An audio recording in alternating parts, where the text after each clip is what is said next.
துளசி, நான் இப்போ வந்தா தீபா கோவப்படுவா. நீ இப்போ அவகிட்ட பேசு, நான் பொறுமையா வரேன். போ. சரிங்க.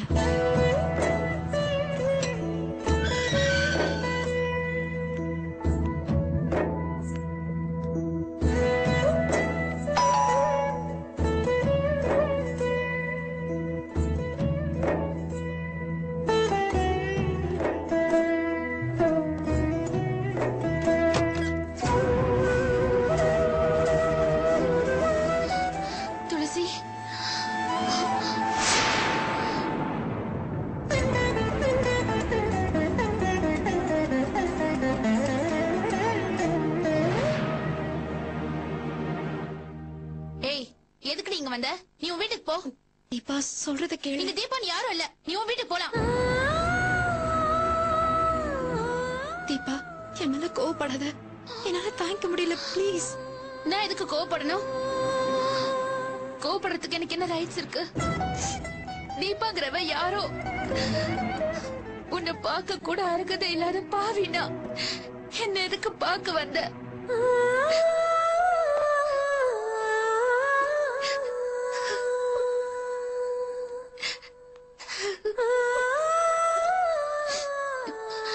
இனி ஏண்டி நிக்கிற? போ, என்ன சமாதானம் பண்ணு. என்கிட்ட சாரி கேளு. நான் உங்ககிட்ட வந்து கேட்டேனா? எதுக்கு இவரை கூட்டிட்டு வந்த? எனக்காக இவர்கிட்ட சண்டை போட்டியா? என் ஃப்ரெண்டு தான் முக்கியம், அவளை பார்த்து சாரி சொல்லுங்கன்னு கம்பல் பண்ணி இழுத்துட்டு வந்தியா? வேணாண்டி, எனக்காக யாரோடையும் சண்டை போட்டு உன் லைஃப் நீ ஸ்பாயில் பண்ணிக்காத. போடி, இங்க நிக்காத. அவரை கூட்டிட்டு போ. தீபா, ஏண்டி இப்படி எல்லாம் பண்ற? நீயும் கோபப்பட்ட நான் எங்க போவேன்? கோவம் வந்தா திட்டு, அடி, என்ன வேணாலும் பண்ணு. போன்னு மட்டும் சொல்லிடாத தீபா.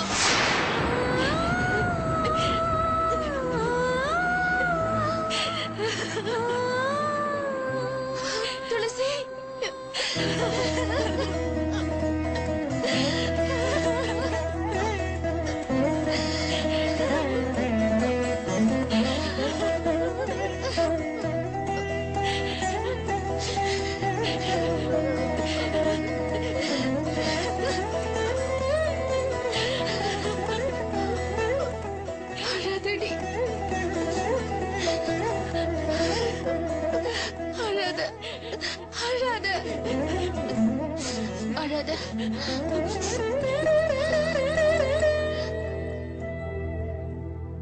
என்னடி அழாத? என்னை பத்தி நீ ஏண்டி கவலைப்படுற? எனக்கு ஓ சந்தோஷம் தான் முக்கியம். அதான் இப்படி பேசிட்டேன். அதுக்காக போன சொன்னா நான் எங்க போவேன்? உன்னை பார்க்காம ஒரு நாள் கூட நான் இருந்ததில்ல தெரியுமா? வேற வழி இல்ல, இருந்துதான் ஆகணும். என்ன பாரு, என்ன பாரு. நான் கல்யாணம் பண்ணிட்டு வெளியூர் போயிட்டதான் நினைச்சுக்க. இல்ல, தீபா செத்துட்டா.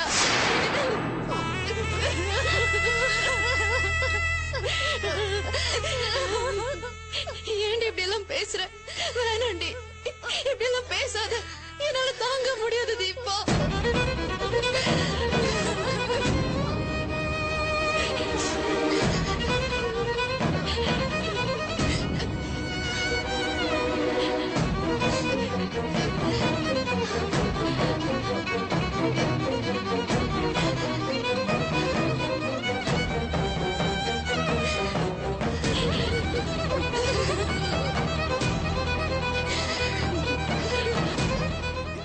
தீபா, ப்ளீஸ் அழாத. சாரி தீபா, துளசி மேல எந்த தப்புமே இல்ல. எல்லா தப்பும் என் மேலதான். நான் தான் கோவத்துல உங்ககிட்ட தப்பா பேசிட்டேன். பரவாயில்ல சார், நீங்க பேசுனது நினைச்சு நான் வருத்தப்படல. என்ன இருந்தாலும் உங்க குடும்ப விஷயத்துல நான் தலையிட்டு இருக்க கூடாது. தப்பு என் மேலதான். ஐயோ தீபா, ப்ளீஸ் என் நிலைமை புரிஞ்சுக்கோ. அம்மாவும் லாவண்யாவும் சண்டை போட்டு வீட்டு விட்டு போயிட்டாங்க. எனக்கு என்ன பண்றதுன்னே தெரியல. அந்த டென்ஷன்ல கோவப்பட்டு உங்ககிட்ட பேசிட்டேன். சார், உங்க குடும்பத்தை பெருக்கணும்னு நான் என்னைக்கும் நினைச்சது இல்ல. நான் அப்படிப்பட்ட பொண்ணும் இல்ல சார். வேணாம் தீபா, நடந்து போச்சு. இனிமே அதை பத்தி பேசாத. நான் வந்தது உங்ககிட்ட சாரி கேட்கதான். இல்ல சார், நீங்க எதுக்கு என்கிட்ட சாரி கேக்குறீங்க? யாராலையும் துளசிக்கு பிரச்சனை வரக்கூடாதுன்னு தான் நான் ஆசைப்பட்டேன். என்னாலயே பிரச்சனை வருதுன்னா நான் உங்க வீட்டுக்கு வராம இருக்கிறது தான் சார் நியாயம். ஐயோ தீபா, திரும்ப திரும்ப அதை பத்தியே பேசாத. நான் உன்னை வீட்டுக்கு வரக்கூடாதுன்னு சொன்னது தப்புதான். நானும் என் ஃப்ரெண்ட்ஸ் கூட எவ்வளவோ சண்டை போட்டிருக்கேன். ஆனா யாரும் இது வரைக்கும் வீட்டுக்கு வரக்கூடாதுன்னு நான் சொன்னதே இல்லை. ஃப்ரெண்ட்ஷிப்ல ஒரு சண்டை வந்துச்சுன்னா அது எவ்வளவு கஷ்டத்தை கொடுக்குன்னு எனக்கு நல்லா தெரியும். நானும் கோவத்துல ஒரு இடிட் மாதிரி உங்ககிட்ட பேசிட்டேன். அதுக்காக நான் உங்ககிட்ட 1000 முறை சாரி கேட்டுக்கிறேன். நிஜமாவே உன் மேல கோவம் இல்லடி. டென்ஷன்ல தான் அவர் தெரியாம பேசியிருக்காரு. எனக்காக பொறுத்துக்கடி ப்ளீஸ். சரி விடுடி. தமிழ் சாருக்கு அந்த உரிமை கூட இல்லையா? சார், சொல்றேன்னு தப்பா நினைச்சுக்காதீங்க. உங்களுக்கு அட்வைஸ் பண்ணவும் ஆறுதல் சொல்லவும் அம்மா, தங்கச்சி, அண்ணன், அண்ணின்னு அக்கறை காட்ட ஒரு குடும்பம் இருக்கு. கஷ்டம் வந்தா கூட இருந்து சப்போர்ட் பண்ண ஃப்ரெண்ட்ஸ் இருக்காங்க. ஆனா துளசிக்கு ஆறுதல் சொல்ல என்னை விட்ட வேற யாருமே கிடையாது சார்.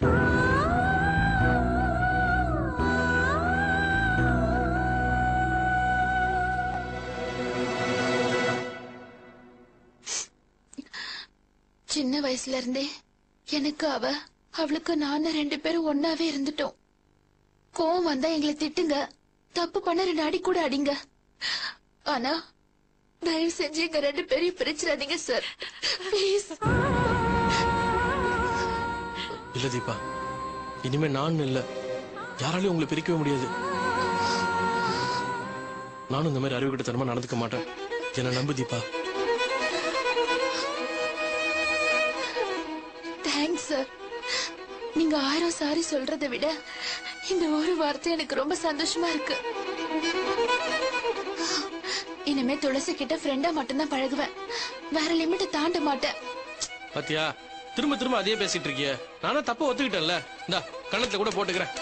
போருமா?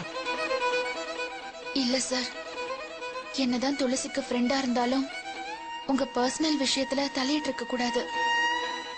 நானும் கேர்ஃபுல்லா தான் இருந்தேன்.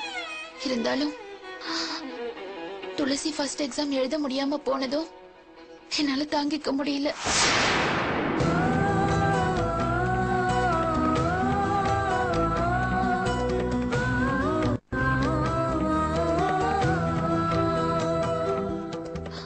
ஆமா சார்,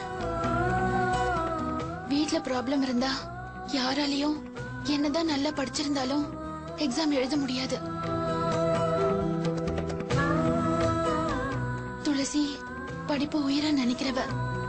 அவ படிப்புக்கு மத்தவங்களால இடைஞ்சல்னு தெரிஞ்சதும் எனக்கு ஆத்திரம் வந்துருச்சு. அதான் என் லிமிட்டை தாண்டி நான் தப்பு பண்ணிட்டேன். இல்ல தீபா, நான் துளசி மேல எந்த அளவுக்கு பாசம் வச்சிருக்கணும் அதே அளவு பாசம் நீ அவன் மேல வச்சிருக்க. துளசிக்கு நீ ஃப்ரெண்டு மட்டும் இல்ல, பிரிக்க முடியாத சந்தோஷமும் கூட.